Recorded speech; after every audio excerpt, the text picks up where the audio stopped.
ប្រាប់មនុស្សជាទីស្រឡាញ់ពីគ្រោះថ្នាក់នៃគ្រឿងញៀនប្រើគ្រឿងញៀនគឺបំផ្លាញខ្លួនឯងក្រុមគ្រួសារនិងសង្គមជាតិ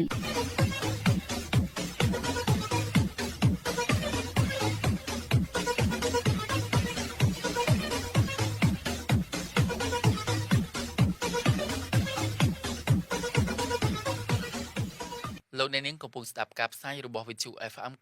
98.5 ខេត្តក្រចេះជាទីមេត្រីនៅពេលនេះសូមអញ្ជើញលោកអ្នកនាងស្ដាប់ព័ត៌មានដកស្រង់ពីគេហទំព័រសារព័ត៌មានកម្ពុជា AKP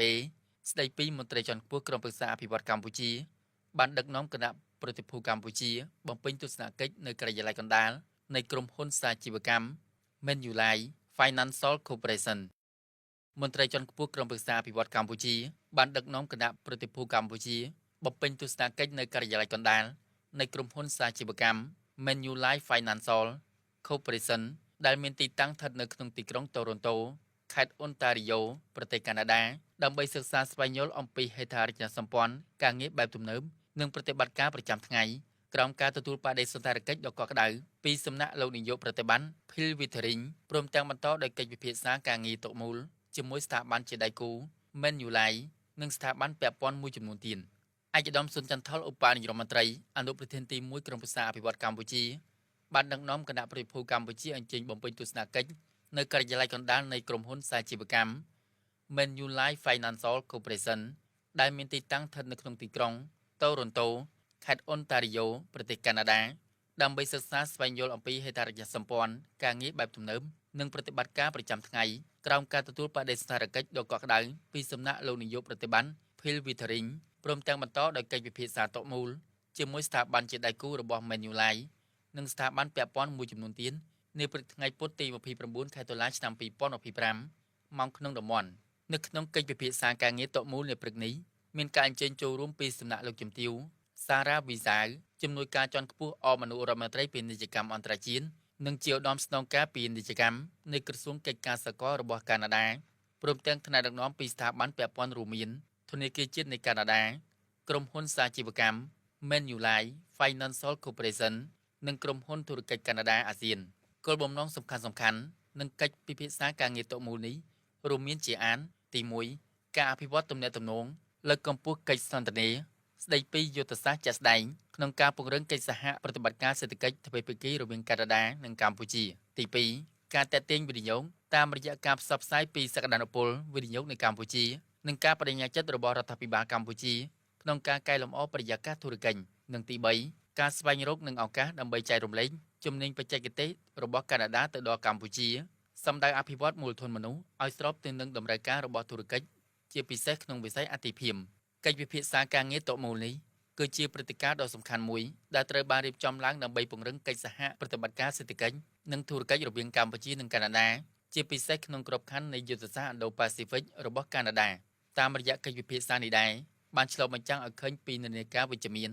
និងការបដិញ្ញាចិត្តរួមគ្នារវាងកម្ពុជានិងកាណាដាក្នុងការជំរុញទំនាក់ទំនងសេដ្ឋកិច្ចនិងពាណិជ្ជកម្មឲ្យកាន់តែស៊ីជម្រៅថែមមួយកម្រិតទៀតគួររំលឹកដែរថាកាលពីថ្ងៃទី29ខែឧសភាឆ្នាំ2025លោកជំទាវសារ៉ាវីសាវបានអញ្ជើញដឹកនាំគណៈប្រតិភូនៃបេសកកម្មពាណិជ្ជកម្មក្រុមការងារកាណាដាឆ្នាំ2025មកបំពេញទស្សនកិច្ចនៅកម្ពុជាដែលនោះគឺជាបេសកកម្មដ៏សំខាន់មួយក្រោមយុទ្ធសាស្ត្រ Indo-Pacific និងយុទ្ធសាស្ត្រពីពិតពាណិជ្ជកម្មរបស់កាណាដាជាមួយគោលបំណងក្នុងការពង្រឹងកិច្ចសហប្រតិបត្តិការសេដ្ឋកិច្ចតាមរយៈការសិក្សាស្វែងយល់ពីបរិយាកាសវិនិយោគឱកាសពាណិជ្ជកម្មខ្សែច្រវាក់ផ្គត់ផ្គង់និងបង្កើតភាពជាដៃគូរយៈពេលវែងប្រកបដោយបរិយាបន្ននៅក្នុងវិស័យពាក់ព័ន្ធសំខាន់ៗលោកអ្នកនាងទើបបានស្ដាប់នៅព័ត៌មានដកស្រង់ពីគេហទំព័រសារព័ត៌មានកម្ពុជា AKP ស្ដីពីមន្ត្រីជាន់ខ្ពស់ក្រុមប្រឹក្សាអភិវឌ្ឍកម្ពុជាបានដឹកនាំគណៈប្រតិភូកម្ពុជាបំពេញទស្សនកិច្ចនៅការិយាល័យកណ្ដាលនៃក្រុមហ៊ុនសាជីវកម្ម Manulife Financial Corporation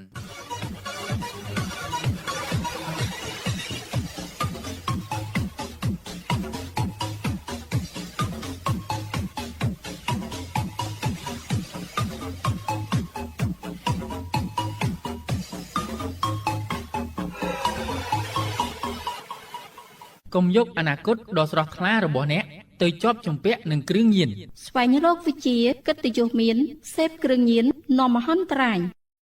ការពារនិងលើកកម្ពស់ជនមានពិការភាពគឺផ្ដើមចេញពីយើងទាំងអស់គ្នា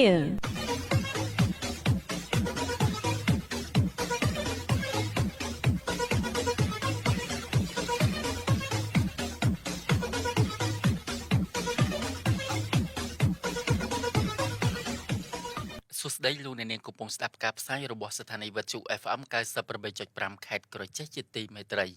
តទៅនេះសូមអញ្ជើញលោកអ្នកនាងស្ដាប់ព័ត៌មានដកស្រង់ពីគេហទំព័រ Fresh News ស្ដីអំពីឯកឧត្តមរដ្ឋមន្ត្រីនេតភេត្រារំលឹកអ្នកព័ត៌មានមុនសម្រាប់ចាត់ចេញផ្សាយអត្ថបទព័ត៌មានត្រូវពិនិត្យឲ្យបានហ្មត់ចត់ដើម្បីផ្ដល់ទំនុកចិត្តដល់ពលរដ្ឋលើប្រព័ន្ធផ្សព្វផ្សាយឯកឧត្តមនេតភេត្រារដ្ឋមន្ត្រីក្រសួងព័ត៌មានបានក្រើនរំលឹកដល់ក្រុមអ្នកសារព័ត៌មានថាក្នុងនាមជាស្ថាប័នព័ត៌មានមុនចេញផ្សាយនៅព័ត៌មានទាំងអត្ថបទនិងជាសម្លេងត្រូវតែពិនិត្យនិងផ្ទៀងផ្ទាត់ឲ្យបានហ្មត់ចត់ដើម្បីធានាបានភាពត្រឹមត្រូវនៃការផ្សាយនិងផ្ដល់ទំនុកចិត្តដល់ប្រជាពលរដ្ឋលើប្រព័ន្ធផ្សព្វផ្សាយការរំលឹកបែបនេះរបស់ឯកឧត្តមរដ្ឋមន្ត្រីបានធ្វើឡើងនៅក្នុងឱកាសឯកឧត្តមអញ្ជើញជាអធិបតីភាពបើកវគ្គបណ្ដុះបណ្ដាលស្ដីពីការផ្ទៀងផ្ទាត់ព័ត៌មានคล้ายៗនិងការប្រើប្រាស់បញ្ញាសិប្បនិម្មិតនៅក្នុងប្រព័ន្ធផ្សព្វផ្សាយនៅថ្ងៃទី30 ខែតុលាឆ្នាំ2025នេះនាមមណ្ឌលបណ្ដុះបណ្ដាលនិងវិក្រិតការវិជ្ជាជីវៈសារព័ត៌មានទីស្តីការក្រសួងព័ត៌មានឯកឧត្តមរដ្ឋមន្ត្រីក្រសួងព័ត៌មានបានបន្ថែមថាអង្គភាពព័ត៌មានមានទូនាទីក្នុងការផ្ដល់នូវសុវត្ថិភាពព័ត៌មានសម្រាប់មិត្តអ្នកអានដូច្នេះការចេញផ្សាយព័ត៌មានត្រូវមានការផ្ទៀងផ្ទាត់ត្រឹមត្រូវដូច្នេះការផ្ទៀងផ្ទាត់ព័ត៌មានផ្ទៀងផ្ទាត់ទាំងរូបភាពនិងវីដេអូឲ្យច្បាស់លាស់ពីស្ថានភាពជាក់ស្ដែងពលគឺថ្ងៃខែនិងឆ្នាំជាដើមខណៈថ្មីនេះមានការជ្រើសរើសរូបភាពចាស់និងវីដេអូចាស់មកផ្សព្វផ្សាយជាថ្មីដោយបានសរសេរបញ្ជាក់ថារឿងនេះទៅនឹងកើតឡើងផងដែរពាក់ព័ន្ធនឹងការបំភ្លៃថ្ងៃខែឆ្នាំនៃព្រឹត្តិការណ៍ពិនត្រូវបានឯកឧត្តមរដ្ឋមន្ត្រីនេតភេត្រាបានគូបញ្ជាក់ថាវាស្ថិតនៅក្នុងចង្កោមព័ត៌មានคล้ายៗ fake news ដែលធ្វើឲ្យប៉ះពាល់ជាខ្លាំងដល់សិទ្ធិនៃការទទួលបានព័ត៌មានពិតរបស់ប្រជាពលរដ្ឋបើក្នុងនាមជាអ្នកផលិតព័ត៌មានហើយមិនដឹងថាជាព័ត៌មានពិតឬមិនពិតនោះតែឲ្យប្រជាពលរដ្ឋជួយទុកចិត្តយ៉ាងដូចម្ដេចដូច្នេះត្រូវតែនាំគ្នាផ្ទៀងផ្ទាត់ប្រភពឲ្យបានត្រឹមត្រូវឯកឧត្តមរដ្ឋមន្ត្រីក្រសួងព័ត៌មានបានសង្កត់ធ្ងន់ថាសន្តិសុខព័ត៌មានគឺផ្ដោតលើចំណុច3សំខាន់រួមមានទី1ឲ្យសារព័ត៌មានមានគុណភាពសំដៅទៅលើអ្នកសារព័ត៌មានអ្នកដែលបំពេញកិច្ចការងារក្នុងវិស័យព័ត៌មានត្រូវតែមានសមត្ថភាពពេញលេញទី2មានក្រុមសីលធម៌និងទី3ផលិតផលដែលខ្លួនបញ្ជូនឲ្យមានគុណភាពនិងសុវត្ថិភាពឯកឧត្តមរដ្ឋមន្ត្រីបានរំលឹកយ៉ាងដូចនេះថាយើងទាំងអស់គ្នាកាន់អង្គភាពព័ត៌មានទូរទស្សន៍សំខាន់គឺការទទួលខុសត្រូវនៅក្នុងការផ្សព្វផ្សាយព័ត៌មានរបស់ខ្លួនមុននឹងផ្សព្វផ្សាយមុននឹងចុចប៊ូតុងចេញយើងត្រូវចោទសួរថាតើព័ត៌មាននឹងត្រឹមត្រូវទេរូបភាពនឹងជារូបភាពពិតកាត់ឡើងបច្ចុប្បន្ននឹងទេហើយវីដេអូនឹងជាវីដេអូថ្មីដែរឬទេឯកឧត្តមរដ្ឋមន្ត្រីក៏បានប្រាប់ផ្ញើទៅអ្នកសារព័ត៌មានថាក្នុងសតវត្សទី21នេះត្រូវចេះបន្សាំខ្លួនទៅនឹងសម័យបច្ចេកវិទ្យាដ៏ទំនើបមួយនេះដោយសារតែមានមហិច្ឆតាឲ្យអ្នកសារព័ត៌មានកាន់តែមានចំណេះដឹងទូលំទូលាយទៅក្រសួងបានផ្ដួចផ្ដើមរៀបចំសិក្ខាសាលាស្ដីពីការផ្ទៀងផ្ទាត់ព័ត៌មានជាវីដេអូនិងការប្រើប្រាស់បញ្ញាសិប្បនិម្មិត AI ក្នុងប្រព័ន្ធផ្សព្វផ្សាយសូមជម្រាបថាសិក្ខាសាលានេះមានរយៈពេល2ថ្ងៃចាប់ពីថ្ងៃទី30ដល់ថ្ងៃទី31ខែតុលាឆ្នាំ2025ក្នុងគោលបំណងចែករំលែកបទពិសោធន៍និងចំណេះដឹងអំពីការកែសម្រួលព័ត៌មានប្រកបដោយគុណភាពការវិភាគវីដេអូនិងការកំណត់ទីតាំងភូមិសាស្ត្រការផ្ទៀងផ្ទាត់ព័ត៌មានជាមួយនឹងបច្ចេកវិទ្យាសិប្បនិម្មិត AI ការត្រួតពិនិត្យទិន្នន័យ Metadata និងពាក្យកន្លឹះការស្វែងរកព័ត៌មានតាមបណ្ដាញទំនាក់ទំនងសង្គមនិងការប្រើប្រាស់ AI ប្រកបដោយប្រសិទ្ធភាពលោកដេនីងទៅបានស្ដាប់នៅព័ត៌មានដកស្រង់ពីគេហទំព័រ Fresh News ស្ដីអំពីឯកឧត្តមរដ្ឋមន្ត្រីនេតភេត្រារំលឹកអ្នកព័ត៌មានមុនសម្រេចចិត្តចេញផ្សាយអត្ថបទព័ត៌មានត្រូវពិនិត្យឲ្យបានហ្មត់ចត់ដើម្បីផ្ដល់ទំនុកចិត្តដល់ពលរដ្ឋលើប្រព័ន្ធផ្សព្វផ្សាយ